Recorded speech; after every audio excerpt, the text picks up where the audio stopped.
Hello everyone. So in our previous video, we are done with the unordered list and order list using UL and OL. Here we have one more list, actually description list, that is this one DL. Okay, basically where you can use the description list where you have for example heading and description of that heading. Okay, like here if it is Coca-Cola, that is the heading. Okay, and description of that is black color cold drink. Then we have one more heading, for example coffee, it is black color what, hot drink. Okay, so likewise if you have like a definition, one line of any heading, then you can use description list. So here you have to write DL, that is the start of description list.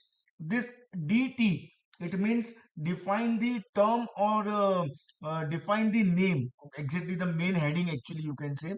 And DD, that is the description of each data, like each term or each name, whatever name assigned, description of that. So this is the first one, okay, where we have defined the term also and description of that. And this one is the second one where we have defined the term and description of that. So control S, okay, and see, we are getting Coca-Cola as our heading and then description of that. Then we are getting heading as coffee and description of that.